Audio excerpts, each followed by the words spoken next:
thuruk hetheya puang chuak theya midvar min petu Israel te pathian kan pathian chu fakin omro se amen pathian thu ingai tha ang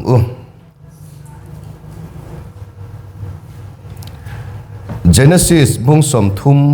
le pakhat chang som li panga Jacob pachuan lungala a aphunta a Jacob pachuan u nau te hne na lung han la khom ro ule atia lung chu an la khoma atiang khoma lungrem chunga chuan cho an eita a labana chuan jedar jahadu tha ti in avua Jacob pachuan galei ti ming aputir thunga labana chuan voina hian he lungrem hi nangle keya inkara thuhriat puitu ani hi atia chuwangin minga galei antita athu kan chiarte lalpana tharin malmin som sakro se amen hey voin chu a Bible lam ka chiar tam dona a soi po ka soi nual tho mai thaya ka khelova kha voina po khan van khat da van ni na van thum na e kan ngai tha a e azia khian achiang bi ka chu wangin voin chu kai po ka zia ka nga chu mi ma chuan hei kan ko hran hi kan van nei katia hetiang anga ko om ve te hi van nei ka intia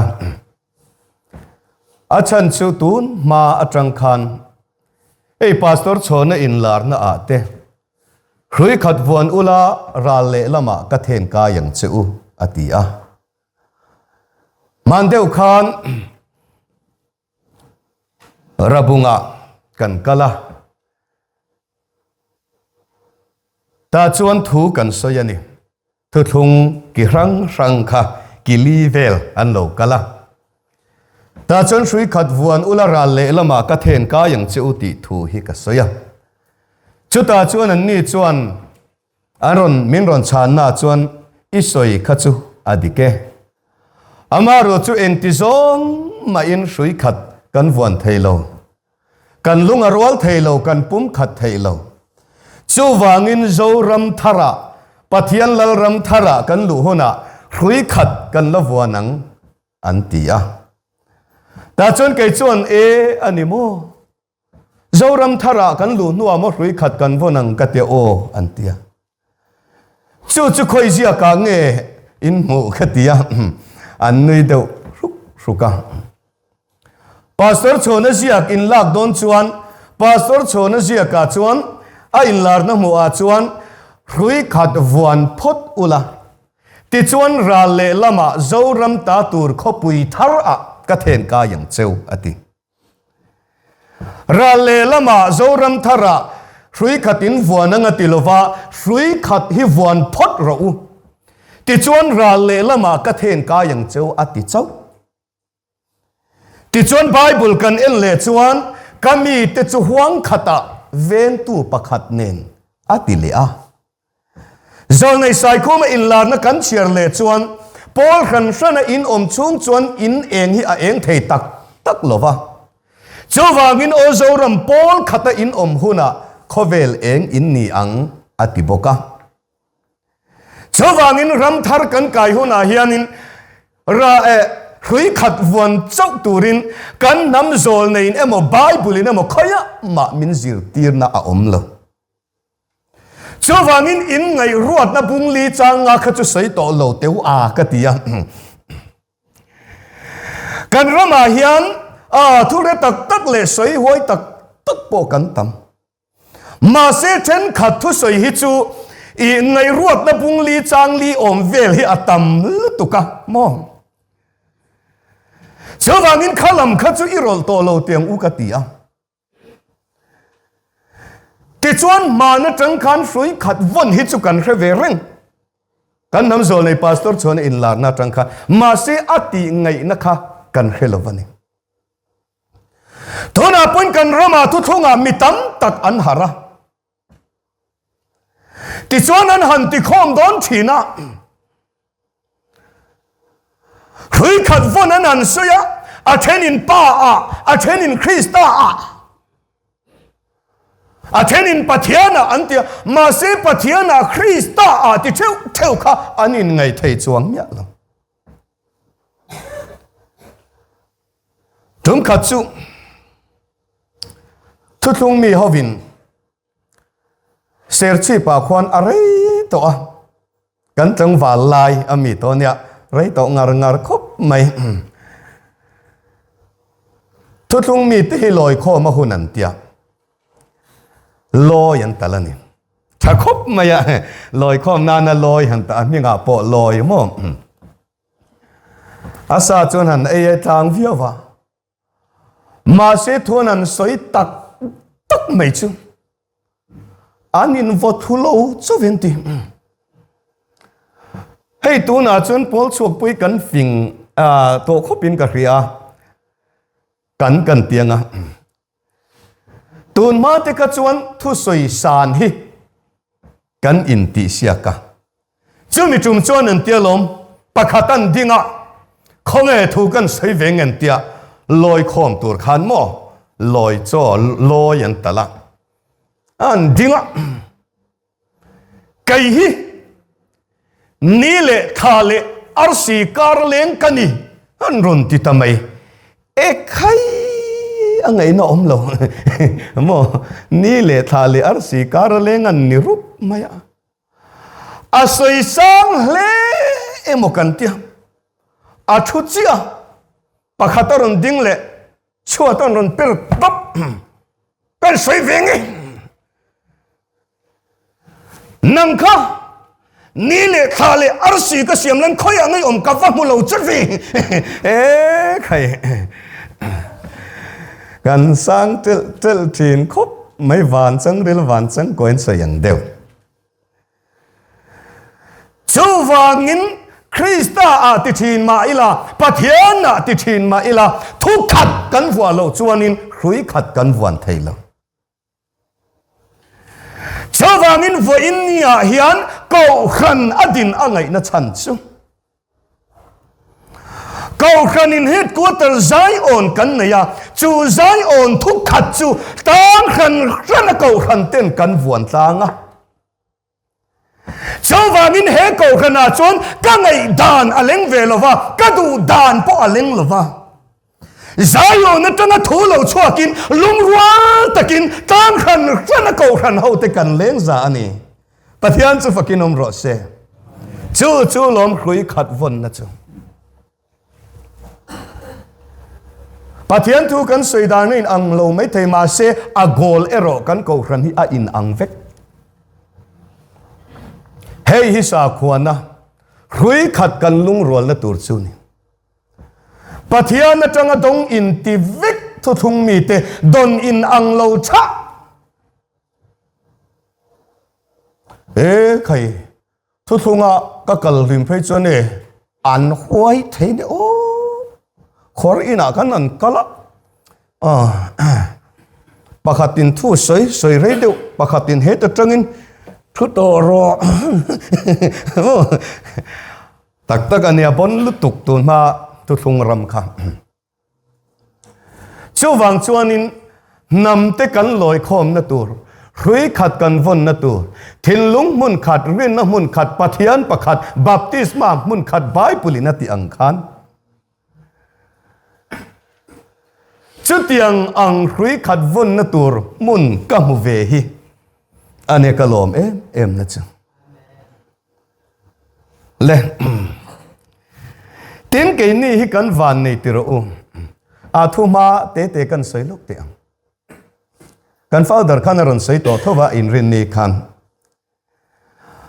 ปัทยันทูฮีอารมณ์มักคบมายังเฮ้ย isu kan chodang ral umin phe su chatua na nun na thu mo thu tak khi zong zok ro ati khati la ye isun chodang ralati kha enge kan ti chuan athil makti ati dam na vel be seron kaltu te kha ani chuwangin khang ang dam na kan ti tak sa dam na te thil makti hi thu tak ni lovin chodang ral ati isu khan kan rama tu te mo trung trai dom thile thil mok enge mo te wan ron kala akan bo hum mai mo oi ro pi tak chata changai tiang ha tiang chani andam le tong te andam na kha kan lom pui lo vanilo ma se khang ang zong zong kha chodang ral mai ani ti hi i hria ang u chodang ral u ma phe tur kan ni ve lo ke ni chu ti chuan isua in ni leng in mi pui te thu a hrila tlai lama mi pui te chu a ho tir veka ti chuan mi pui te an ho zo vek nu a zir tir te ne na mi pui te ne na te khin thu chawa a hrila kha zir tir te ne na kha pathian ram thuru kha a hril ta ni chumani zir tir te khan makan tilutuk oi zir tir tu khang mi pui te ne na khan te khin thu chau i hrila ke ni ne na lim min hril bik si zoram christian ten thei bi ka nei lovan ti box si a enga tinge ke ni ne na chau min hril bi ka an ti karon sai dai re ka ni chu ma se isun in tinge ti kha an ni pon lam mi ne na chon te khin thu chau hi pe ka ni chút thì lâu chuan ăn lâu hơi kỳ rằng cái hiện cả lâu chân đông lâu đang nghe tí giặc anh ấy khá hiểu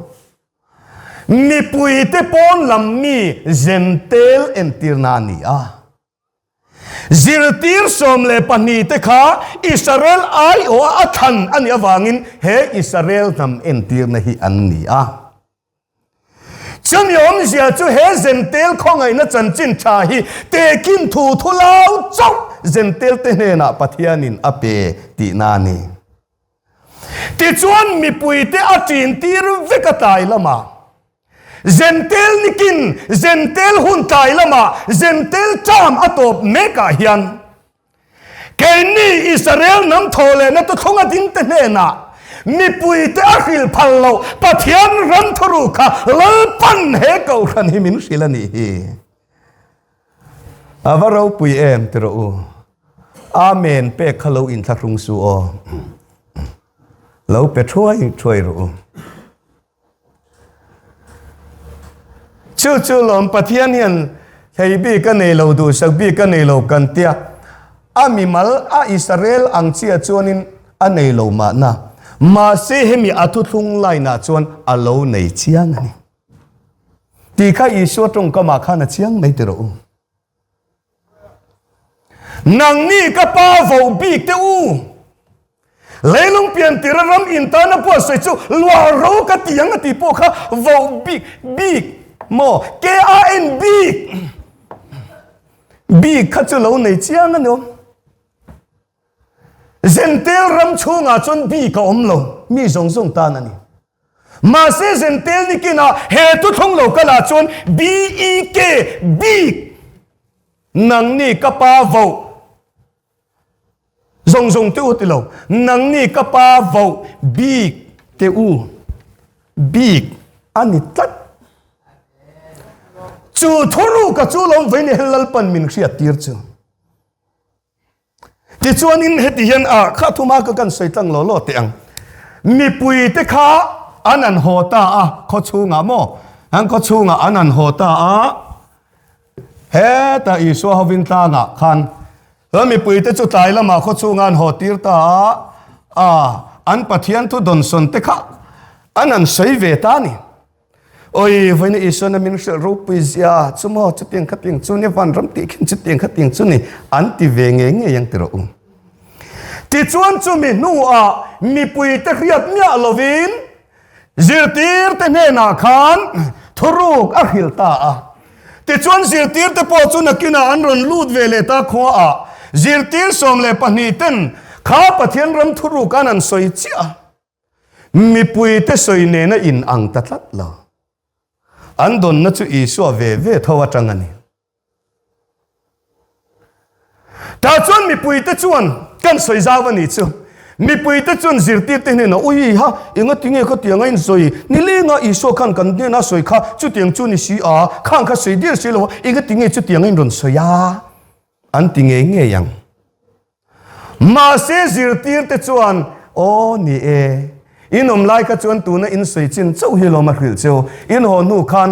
ke ni chu a hril ve phal lo chu thuru kha min sila ti ma se an oi lo mai thei mi pui ho khan mi pui na an soi chin an don son chin kha chu zirtir te pon an khevek ma se zirtir ten mi pui om lo no Isu na khriat tir ne wang khan zirtir ten a thuruk an hriat ka chu mi puin an hreve to lo chumi om zia chu mi pui zentel ho chan chin tha zong zong hi Krista zara kan hrevek rina wanga khongai na chandam ni thil te lo ten semen song pathin tel ton pe kan rina wanga khongai na chandam isai ring la chandam in niang khongai na chan chin thai Krista zara kan hrevek ma se kan hriat ero mi pui zentel te nan ron hreve talovani chu taka chu pathian thu kha thu tak le thu lau kha a in do lo thei talova chu in do na khovela tu na kan ding ta van in do na a kan ding ti he rero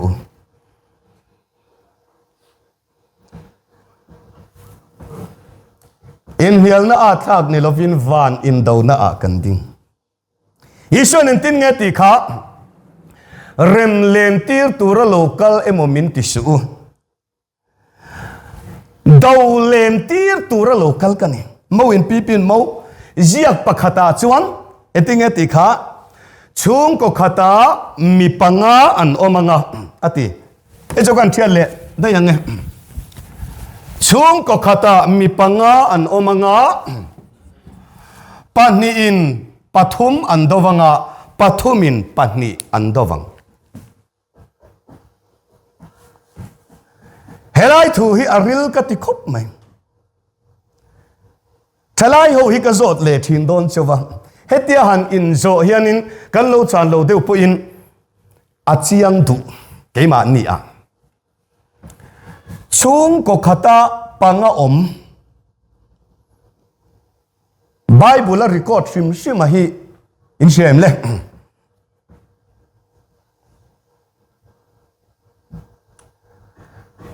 chung ko khata mi panga om ringot po kha ala ni lova chung ko khata panga an oma pani in pathum an do pathumin pani do chung ko hi tu ta chung ko nge kan shem thalai ho khan khai zai on lam office ta thok nge kan founder nu nga zui ngon bagani chung ko khata panga om ringot khani lova pani in pathum do pathumin pani do chung kwa kha angaya tunama humana ron chan chi kha Abraham ate chung kwa ani Hagari le Ismaela mi pani antranga Abraham sari Isaka mi pathum chu pathum le pani an indova pani Hagari le boinu khano chuani khatiro chawangin chung ko khata panga an omanga pani in pathum an dovanga pathumin pani an dovang chawangin van ni na kum sang ni tram mi pani van thum na ni thum kum sang thum na tram mi pathum chawangin Hagari le afapati sadana piang rolwa lo tu tur khan he van ni na ni kal mi pani zentel Christian na ram lo lang tura entira ti chon Abraham le sari Isaka rolwa tu tur khan van thum na kum sang thum na ram Israel te nam thole na tu thung lo lang tur a entira chawangin zoram chung ko pakhata hian zoram chunga hian chu mi te chu veini hen kanin do ta ni ti salam in do na ni lovin van mun tharau sual te in do na ni chawangin van in do na ni venia hian chamian ya wang chuanin tuna hian in do na kan la lu don chok ma se ti sa ero chon lo thin rim ngai su heng thu kan soi thu ru kan soi ang zong zong he ram afan me ka afan zel dona ta chon min bei tu hi an la ron tam tel tel don YouTube channel atang point kan thu soi mal te te hi Bible Kevin min la ron bei tu po an la ron chuak don chau chawangin he zentel van ni na le he Israel thole na van thum na hi kan la in bei don chau ma se ti sa in bei na ni lo ti hi ko khan hau te hian I khereng ang ti salam chon lo thin rim su thin rim chin ni lo ma se tharau lam in do na ero kan hnung tol ngai don lo zam su ang chu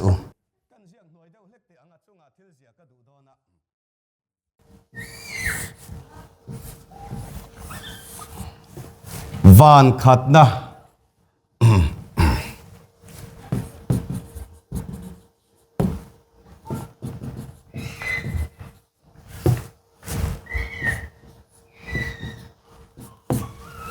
thì han kan ti deuh kher ange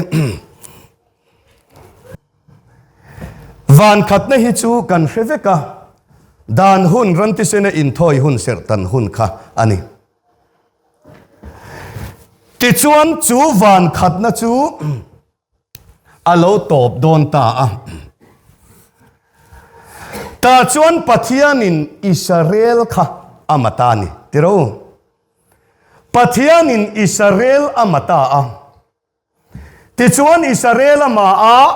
van ni na hun khongai na zentel hun kha arun hong ti chuan he zentel hun alo hon hian rin na wanga khongai na chandam ani awangin pathianin nam Israel ama Israel ni khan omzia anei talovani sumi amak na takga chu Bible ami hi ka chiar masadona adang kala chiar bokang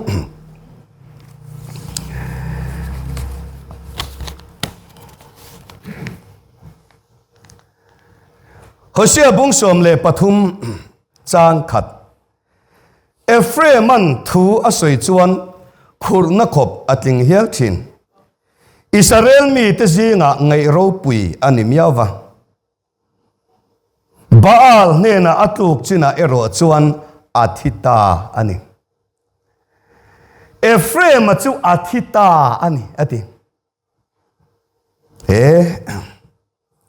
Ephraim ni po chu ahan chak talo ve tero pathiani nama athita nya maisia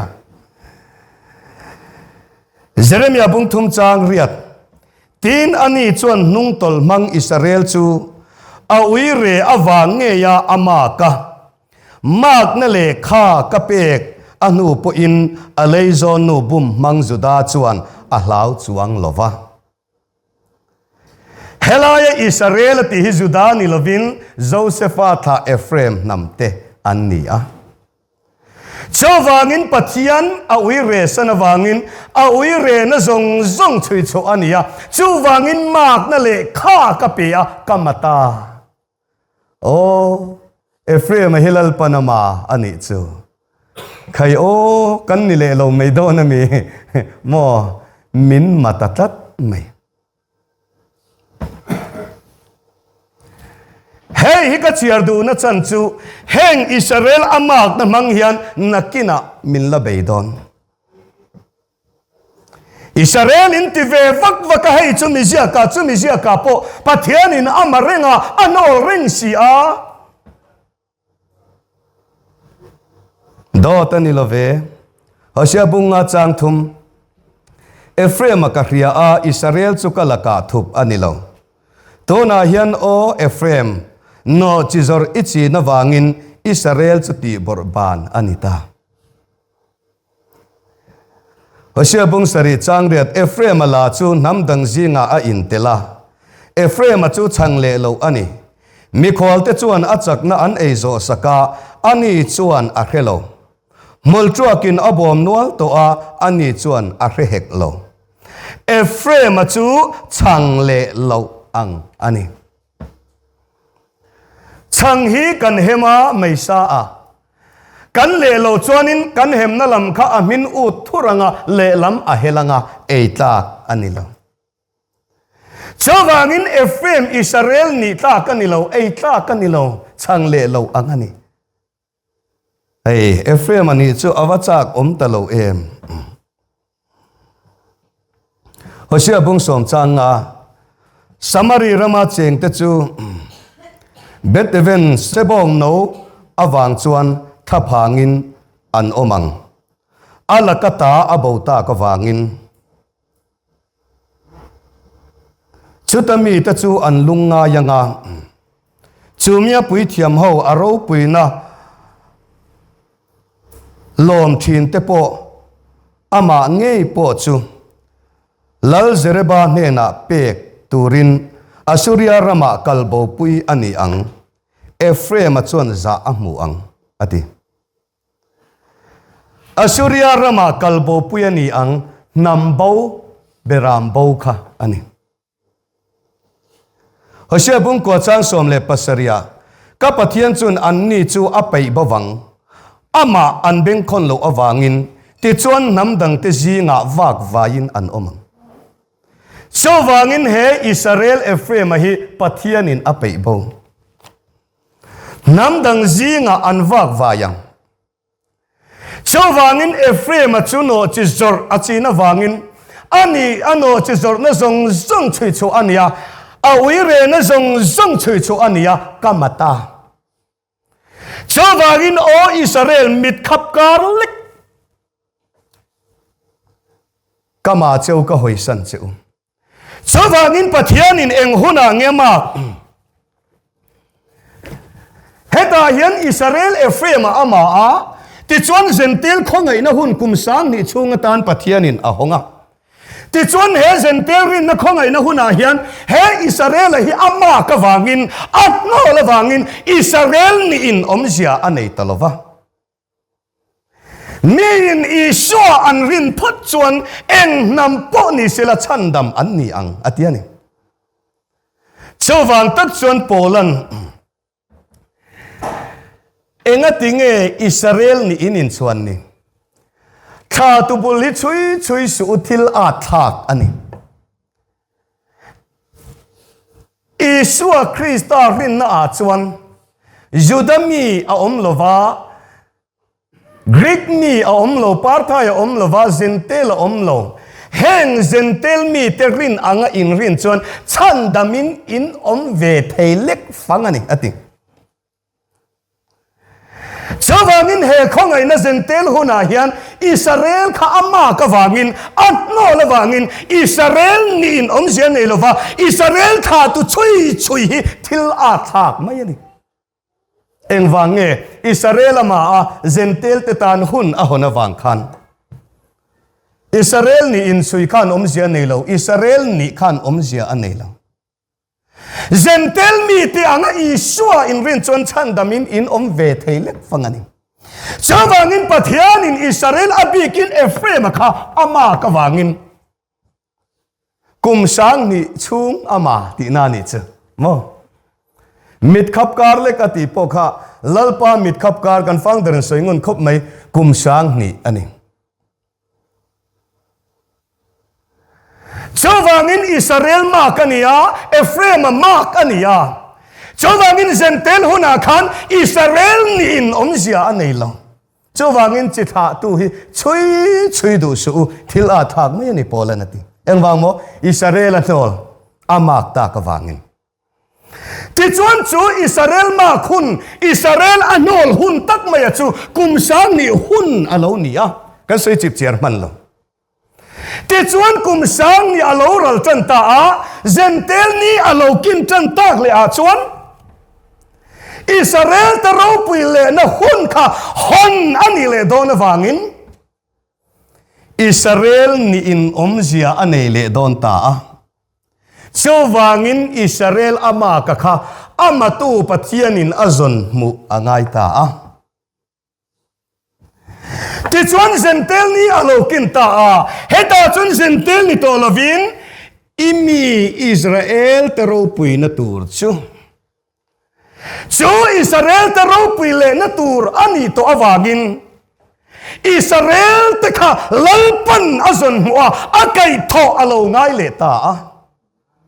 ti chuan chu ro pui na chang le turin zentel ni kin meka pathianin mana alo ma to kha vanya min zong mu le ta ni hi min zon mu le na Bible hi kan share le lok te ang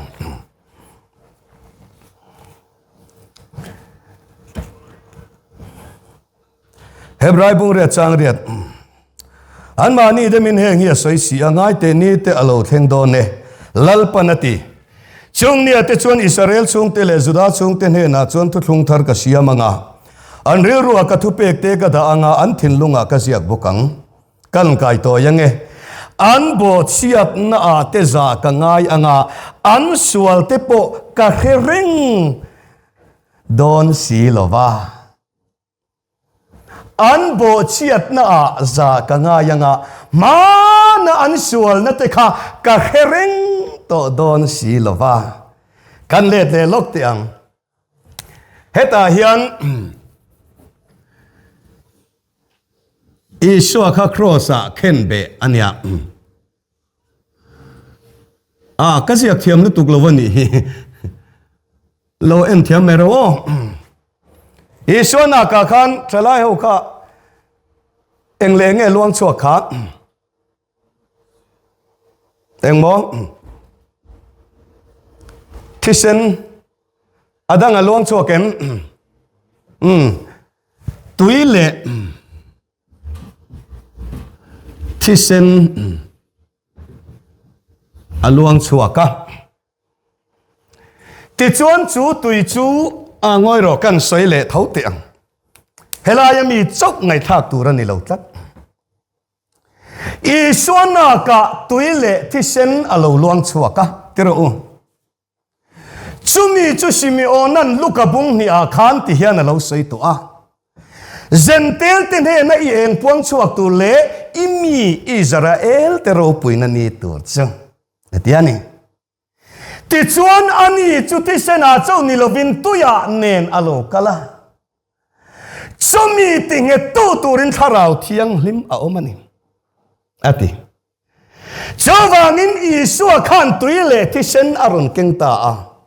ti chuan tui khan enge entil le zentel tro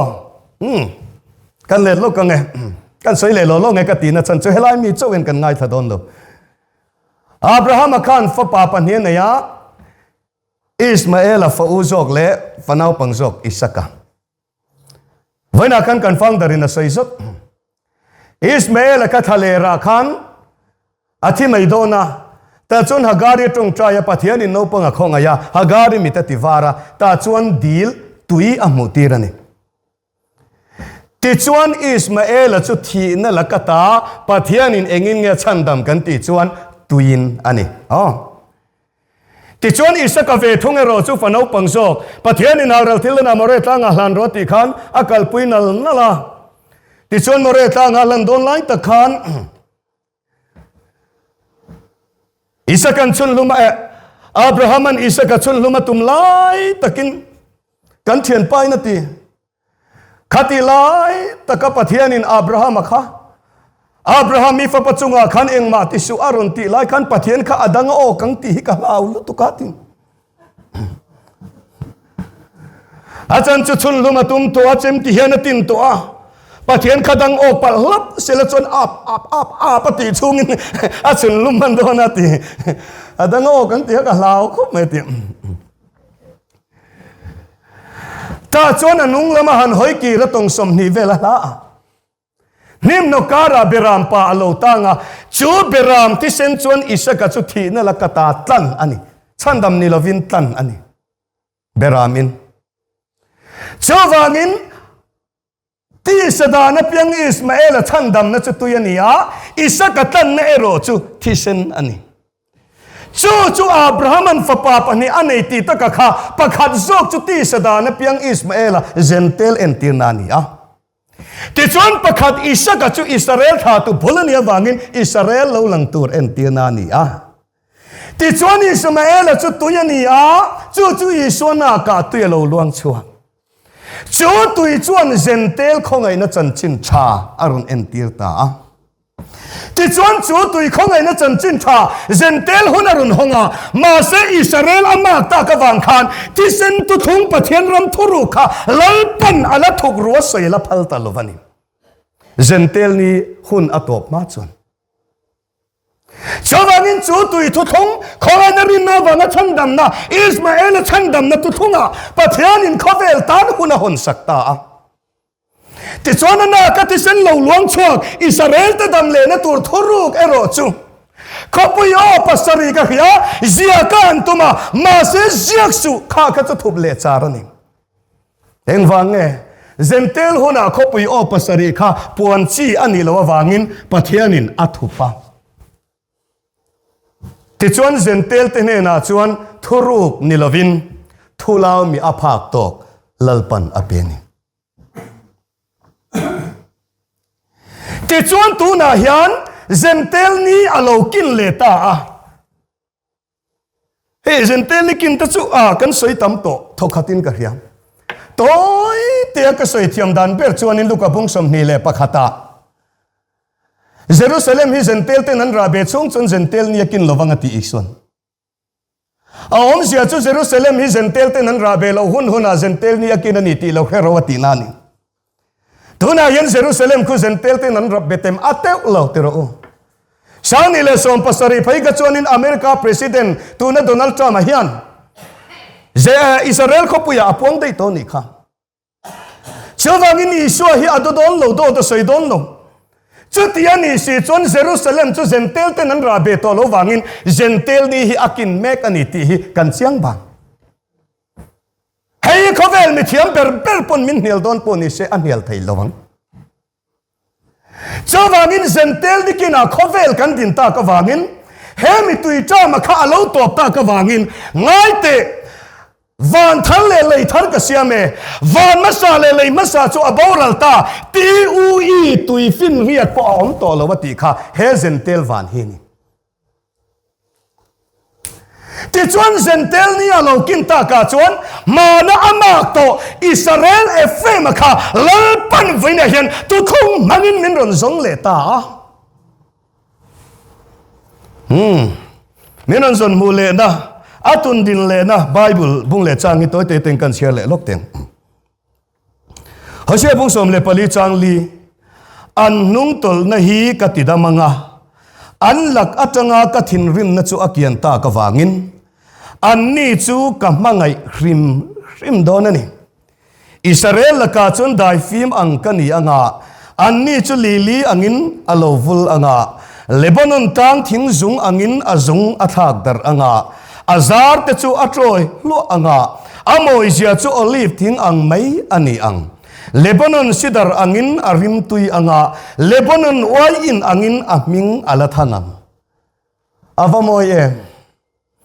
an nung tol na hikati damanga an lakachanga ka thin rim na chu akian tak awangin an ni chu ka mangai hrim don ani Israel mak na le an nung tol na kha lalpan tu thung ti sen tu thung mangin venia hian min ti dam le ta chawangin an ni chu ka mangai hrim don ani ti tu thung a kan um ta ni himale mangai hrim FM tu thung hi avaro pui em tro helai ki aro pui ka tilu to ka aro pui ka tiang hen ka soi ro pui thiam silo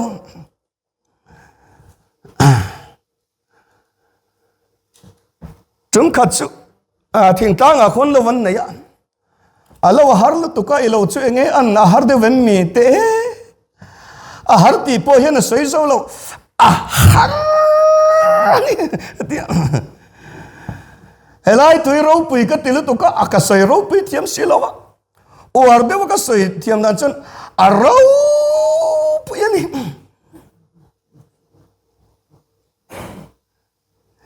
Lebanon tang thing zung angin azung athak dar anga vaina po hianin kan thak dar me kan itiro azar te chu atroi luanga amoi zia chu olip thing ang mai aniang Lebanon sidar angin arim tu yanga Lebanon wain angin aming athangang anni chu li angin anvul anga ati chawangin li par moi angin lalpan minti vul le donani ti hi hosia kaltangin pathian in alo soi dai to agaro kan sia akan sia zung tenga dang him hosia pung som le pali chang ria ta Ephraim chuan milim tenin in zol na enge anei to ang kei hi atung ding tu kei hi atong trai na chang tu kani a atung ding tu po kani Ephraim atong trai na chang tu chu kei pathian hi kani a ama tung ding tu po kei hi kani vaine hen zentel ni lo kin tran ta ka wangin Ephraim anol to kha lalpan min tung ding le a kan tong trai na hi pathianin ka tha ka tiani chumale pathian chu fakinum ro se atong trai na chang tu po kai hi ka ni tialom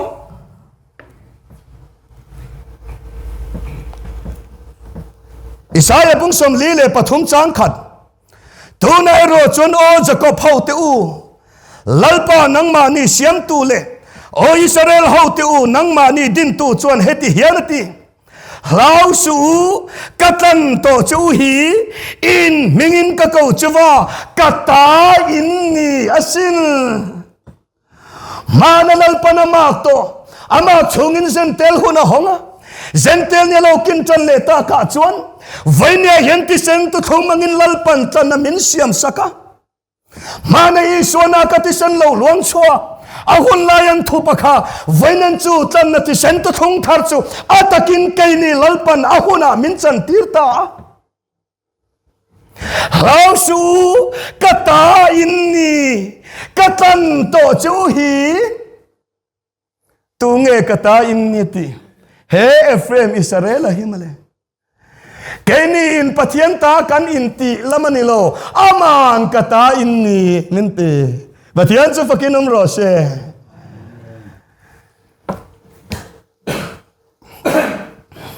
hasia bu som le pakhat chang kwa Ephraim chu ti boral katin le to lawang kei chu mi hring ni lovin pathian kani asin mana chuan ti boral a zentel huna hon saka ma se tu na chuan Ephraim chu ti boral katin le to lawang avamoi Ephraim Israel hi boral to don lo he nan to le na tu tung hi akal tang to don ti na ni chu le kan chia zung ange Ephraim bung som tum pakhat chang som ni Ephraim chu ka fapadu tak kanau ngai na tak ani awangem ni ama ka thunu na pia nga ka thinlunga achen tlat thin hi ti chuan ka thinlungin alai na thina achunga za ka ngai nge don ani ti hi lalpa thu chuak ani Ephraim chu ka fapadu tak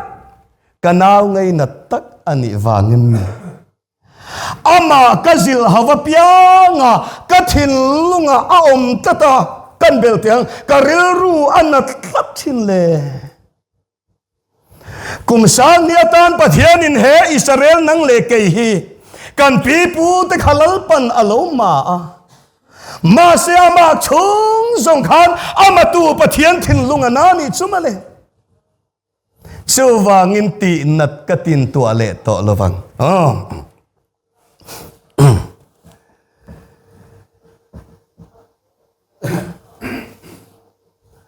Isaiah bung som ruk le pakhat ruk ni chang thum lalpa kutamoi na le lalpa kutamoi na lalukhum le ipathian kutaro pui na lukhum ini bokang mak antile to lovang che irampo chu ti chiao an ti le to hek lovang du lai an ti to zok ang chenga irampo chu pom lai an ti to ang kan sian non le lok lalpa kuta moina lal lukhum le i pathian kuta ro pui na lukhum ini bokang lalpa kuta moina lal lukhum le i pathian kuta ro pui na lukhum ini bokang pathian kuta ro pui na lukhum chu tu nge Ephraim Mark antile to lovang che tu mo Bible khana Mark judami ni lo Ephraim chu ano chi zor na zong zong chui chu ani a Mark na le kha ka pia ka mata ma se vo in nia ero chuan thisen tu thong mangin lalpan min zong chuak ta a tu na chuan Mark antile to lovang che irampo chu ti chiawan ti to lovanga du lai pum lai anti to zo kang che chawangin ipathian kuta lalukhum chu ini ang vanya hian man ama kha tu na lalpan min zong hule ta a kan pathian kuta moi na lalukhum ni turin lalpan vanya hian min thang chuak ta pathian chu fakinom ro se Mark antile to lovang che e khai a Bible dang achang dang ka zia hi chu ka chiar to lovang e le chu wang chuan he mirama ama ka kha heta van thum narama lalpan arun tung ding le ta a chu ta chuan khoya nge kan om ti lai ta ka kha kan in man thiam in ka ring hey mania khan kho pakhata kan kala ming chung chang le beram no nun na bu kan soya ta chuan mi pakhat chuan ke chu pa in ka ming nen lam min chin chia to chuan pa ko om to chuan a to ke tia chu khoi sia ka nge om ti ka chak do ma se ka ti talova rau ruai tu thung mi te po hian pathian ram lo kan tum thin abikin ke ni pol chuak rama khan zentel kong kha a diglo kan ti kan musit kan nui zat ve ema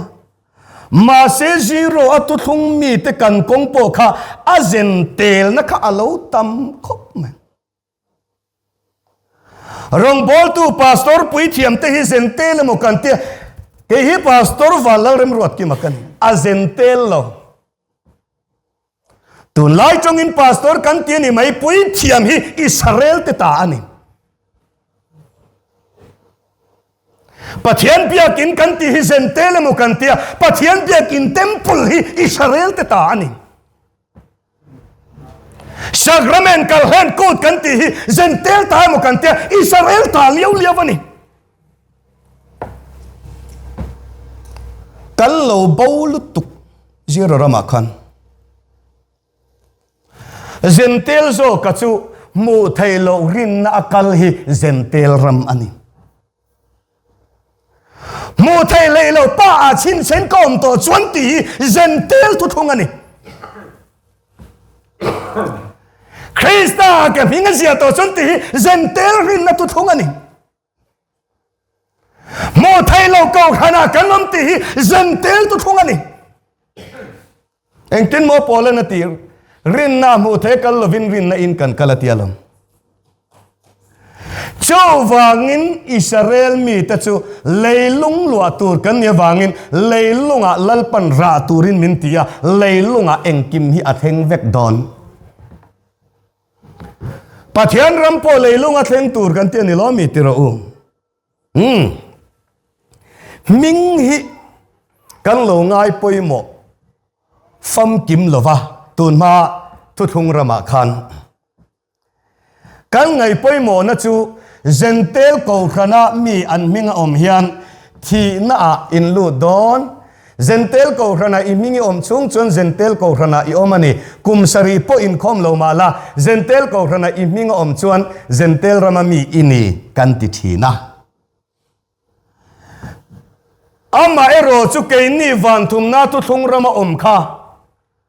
khoya nge kan ming kha om ve don ti lam kha kan lo ngai to ngai mya lova Krista a rin na in te kan lo ti mai maya chu wangin tu thung kal masaram kan ti kha a hun lai pathian min suai na ni ma se alo la fam kim tok lovani chu wangin kan ming hi alo poimo em maya ming poimo zia hi ei bible bung le changa mi hi ka chiar do na ngon takin kan lo ngai thadon ni o Chronicle bung som ni le pathum chang som ni le pali chung te chu levia tha an chung ko ang zela ming zia ka an chiar chung kwa pui pa in saka thok kum som ni chung lam chiar zong zong te chu an ni chung mi te chu levia tha an chung ko ang zela ming zia Ezra bung ni chang som ruk le pa ni tha tu chui na ming ziak na a an ming an mu zo lova chu wangin pui thiama pom an ni talova Ezra bung ria chang som ni netin ho Davida le amilian ten Levia chi te rong bol tura an pek te zinga netin ho zani le som ni tenen min suai saka an za a ming ziak cheu an ni ming kha alo poimo khop mai Israel masa a po khan sam som riat le pasari lalpan mitin ming azia khuna chuan hemi hi chu ta piang chu ani ti in an chiarang Isaiah bung li chang li Jerusalem thisen chu achunga ta athen fai hun chuan zai onala om te chu thiang lim an ti ang Jerusalema ladam te zinga mingziak zong zong te chu thiang lim an ti ang Jerusalema mingziak zong zong te chu thiang lim an ti ang mingziak velo kha ahuam tamya lovani Ezekiel abung som pathum chang kwa tin ka kut hian eng malo mutu tele dot soi lok tu te ado dal anga kami te in ron khom na a an tel lovang Israel chung te mingziakin an hek lovang lalpan ate lalpa kuta na thok lalpa na thole pathian do dala dot soi enge dot soi tu thong ramatangin zentel ni akin nek la yakin lo ti tap ho dot soi pathian ina amu tir po ni leilova mani thin lungring mi lalpan min mu tir pathian in min pe tia dot soi chong mi te chu kam mi te ming in zia khom na a an ming zia ani velovang pathian hian ming zia kha an lo ngai poimo zia chu pakhat chia kan chiar le ti ang Nehemia bung sari chang som ruk pali chung ho chuan an kha tu te ang zela chiar te zinga chuan an ming ziak na an zonga nima sela an muzolova chu wangin bol hloa ngain an oma an pui thiam ni na chu an ban ta a Nehemia hova Jerusalem kul chia an tundin le khan pui thiama an man Israel mi dik tak te kha pui thiama an manga ma se ram anan in rem felta a chuta chun ngoi te u kan pui thiam te hi Israel mi ma ni sela Israel mi te ming in zia khom na a an ming ni a om ve rengem le ti kha an en ta ni chung chuta chun pui thiama an chorte lalpa pui thiam ate kha an ming an han zong ta vana ni lo Jehovah pathiana ani lo le lunga an min in ziana an pui thiam te ming an han zong char chara an mu tak lo awangin bol hlo an ngai ta ti chuan an pui thiam ni na ta banin an not chuak ta ani cha chu pathian in Israel masate a Hrui dan ani chawan in Israel mi te chu mingin allo in chen chia thin mana Ezekiel hun lai te khan ing tin nge ti Jerusalem so na wanga thopika lungai te chu le khatui bur keng ne na chon chen chia ro an chala nima sila chung chen chia na nei velo te chu dharma cha matungin upati a chan la no pang po pitar po ti lum vek ro khongai lek suang chi chota khan velo tu chu egin nge chin chia thara vinami ni lo le khatuin na tialo vainya point kan ming in chin chia na himo thara vin ani lo thara mu thei lo chu zentel te ta ani zentel te chan chin tha ni rin na kalan ni ma se khati lai po khan le khatuin ati le khatui chu hei tu lai a chun pen tui hin mo chowagin ming hi alo poi mo lutu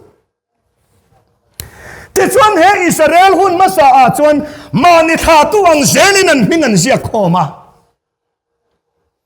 le khabu chuan hong ve nge ya ni chu ti chuan zentel hun alo ni a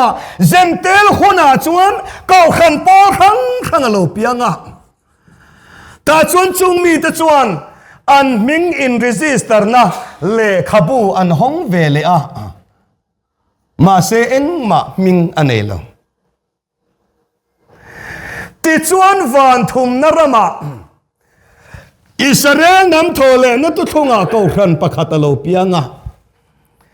ti chuan le khabudang aron hong ve le ta enge ming kha beram no nun nabu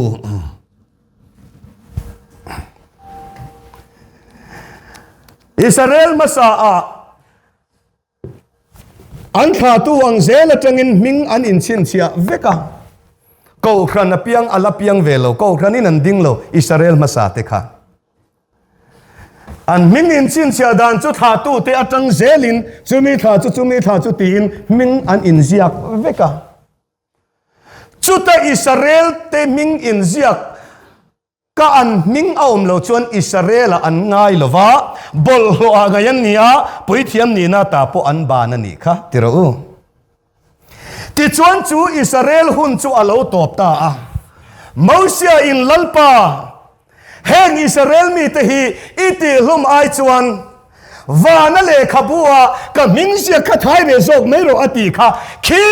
ta van tum pol piani lovin he Israel tha tu te ming in ziana Mosia ming akhani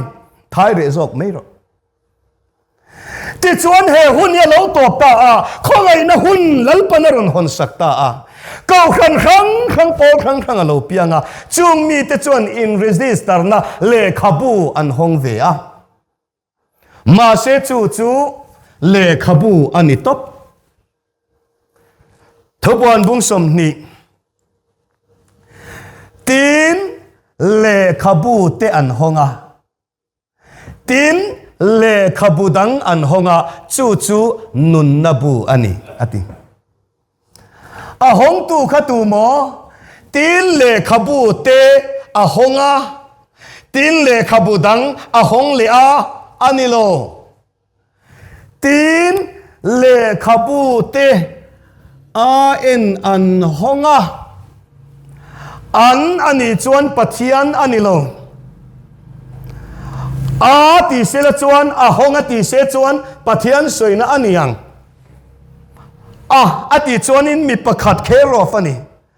an ati awangin an ani chuan mi pakhat anilo mi pani emo mi tam tak emo soina ani chawangin le khabu te an honga tin le khabudang a en an hong boka cho chunun nabu ani le khabu te an honga heta le heta zentel rama te ani ma se chu chuan mingane lo le khabu ni ringot chawangin he Christian rama zentel pol ko rang tem in register na le khabu an honga ta chun an ming an in registera ma se mingane lo le khabu ni top ma se le khabu dang an hong le a van thom na rama le khabu dang ko khanin a hong le a cho beram no nun nabu ani chawangin hemi hong tu hi ani lovin an atitat bible an chu tu nge kan ti chuan ani chu an pathian ani anga an ni chu ami te an niang chawangin an chu ami te soinani chawangin henun nabu po hi an tenan hongati awangin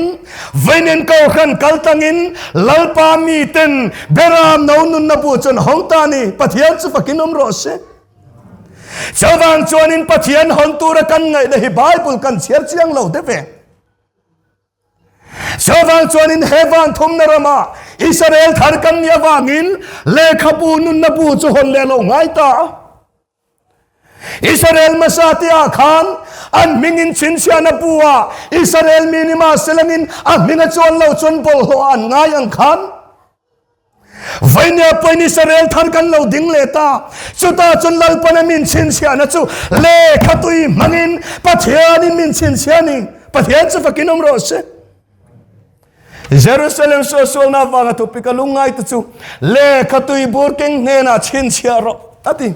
le khatui ni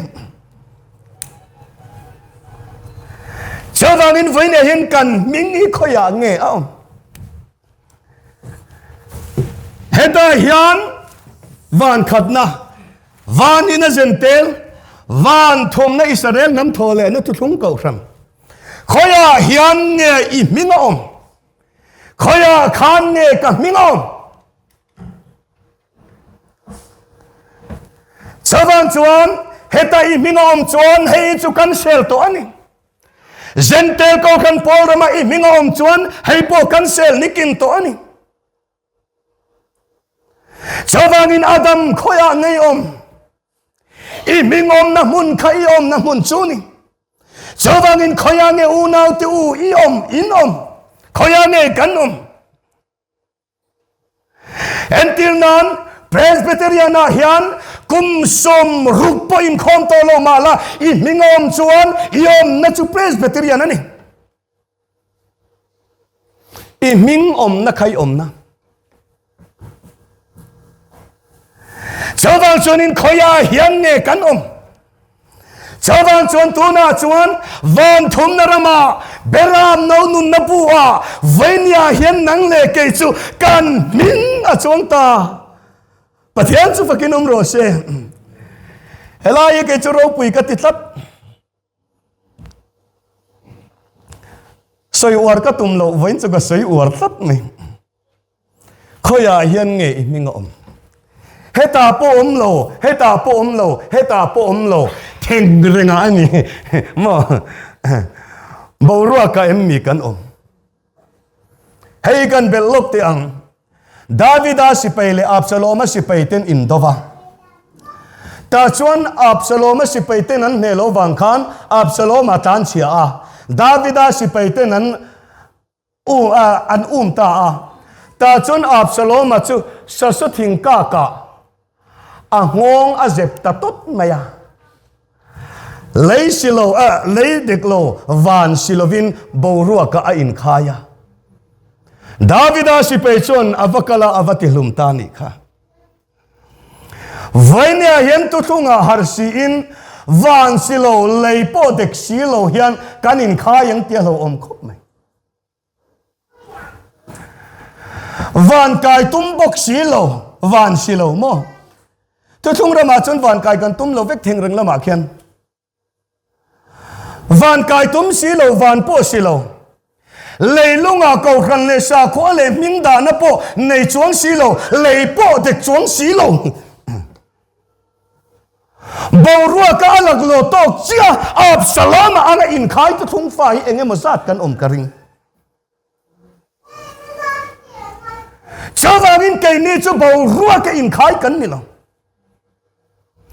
leilunga ra chuak turin lalpan min kawa venin kan ra chuak me kan ni hi chawang chuan le khalam chu ka du to kang minute som panga kala na ye dar thong le minute som vela ka du to kang ka tiam choi don chia han ban chu thok thovem na kan nei don lo lu tu kang ka bible cher ka kan sei to nge sermon par angin voinia hen ka sei thailo chan chu thuru kan ya sei tur du hi atam sia thalai ho ta na ngai nom lu tuk lo mai thei ma se thut takania Jacob kha akala apu hria lovina choka ni thumni apu ina hriat khan avazuita avo umta ti chon apu lebanon pha khan avo phata alabana khan ti chuan anin biak dan song song chu ka soivek lovanga inrem nan nei ta ni inrem na an nei ta a lungan tiang khoma chu aminga chun gelek avota a Jacob khan chumi an inrem na ta nga kha gilit ta ngani ta chuan Jacob le labana chuan hei hi kan ram ri ni ro se ti chuan nang po hemi pel hian i local lovanga kei po hemi pel hian karante po an local lovang an local ani chuan du le i lo ti hlum mak anga kan lo ti hlum mak thayang ti in ram ri an siam ta a ti chuan chu ram ri chu an in troma an ram ri in troma nia an in then na po ani chumi lung an tian ta nga chu gilit tang ani chu chuan engi a entir kan ti chuan gilit chuan calvary a entira an lung tian khan cross a entir ani gilita hian thin pakhat a oma man lai khan Israel rama ti chuan kum thum dana anai thin an ti ti chuan chumi nai chu natna nei te tan damna ani china chu ne Jeremiah zia ka khan engatinge kafanu te kami te an thiselo gilita khan thing nai dam do ya om lavem mi ti dam tu a om na nge ati kha chu gilita chon thing pakhata oma chu Israel mi te ta na thing ning thang ani chu mi anaya chu nat na tin ren tan dam nan an mang chin chawangin kum thum dana voi khata nai thin an ti mi thiam ten chumi om sia chu gili tang chun calvary entira thin chun cross entira kum thum dana voi khata nai ti khan tu thum tu ka athole ti a entira chawangin chu gili chu calvary tang entir nani ti chuan chu gili tak mai chu labana le Jacob ramri in trom an ramri in then nani vainya hian zentel ho ne na kan in trom ani he cross hi lelama chuan tui zentel te dam na tuya luang chuaka lelama ti sen Israel fa te tan na tu thunga luang chuaka chawangin hei kan in trom ani a kan in then na ramri po ani ti chuan zentel ho chu hei chia hi kan soyange Adam abo chiat na tangin cross a kan suan zong min tanan tia ti chuanin cross atangin an soya veivuta siam le siam kan ni Adam atha anin tilea bo chefa kan nin tilea ti chuan bo chiat na tangin calvary amin chandam an tilea calvary atangin Adam atha bo chefa kan nin tilea bo chefa tangin calvary amin chandam an tia calvary atangin bo chefa le siam kan ni kan thivek don an tilea mo kan retiamem Eden bo che fa ni na tangin Calvary ati hian an kwa la lung phur theng tang zon soi ang chia Syuk na nga ya ri artui phurangin an sureng tihen an kwa la heta oi ke ni chu adama tha kan nia le siam kan ni le kan na ki le do na po che fa kan ni a ma se heta Calvary ison mi zong min chan dama chumen soi me la yin han sen sa ya ma se swal sa re nga piang kan ni a adama tha kan ni ti le ti hian an kwa la ti chuan ke ni chu heta i suan na ka ti sen lo luang chuak kan na kha Chuta chuan nambo tan na kha vainia hian kan muta ti chuan heta tang hian ke ni chu Eden adama tha ni lovin heta tang hian ram tiama vainen kan kal thungani chawang chuan ani cross pialam ram an lo ti thin kha zentel chu adama tha bo che fa ni na tanin Calvary an to pa heta an le thing Kay ni chu Calvary tan na atangin ram tiam kanan panin ram lo na to thunga Zion fati kan kalve thunga ni he chawangin he cross kan in choma ma se kan ram ri in then na poni ti chuan anin tiam na khan laban ale jacoban he ram ri pel hian i local tur ni lova ke po he ram ri pel hian ka local thiang lovang anti Chawangin zentel ho hi cross pialam ni thum ni thole na ram theng tur hianin hemi hi an kalpel thiang chat lovalom Chawangin cross an top zela ngai ti chuan ke ni po he cross lam he lam zentel lama hian kan kal thiang lo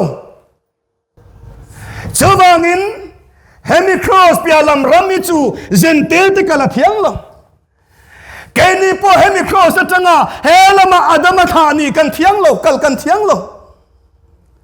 chawangin hei kan ramri in then na chuni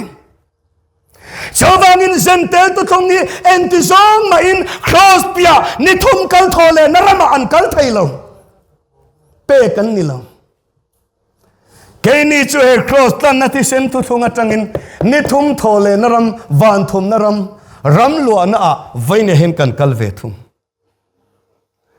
Chawang chuanin kan ram hi a in ang lovani ti khria ila zentel ho chu Eden bo chiat na tangin sual sa renga piang layasiam adama tha ni atangin Calvary an topa Calvary atangin Eden an kwal keni chu Calvary tlan na atangin ram tiama van thum narama vaine hen kan kal thung ti kan hetan don nia le chawang chuan vainia hian pathianin Hemi van ni narama Israel alo mak tu akha he van thum narama lalpan min tung ding le ta chuta chuan he van thum narama hian ngaro pakhat chu ka sei le don toy te niang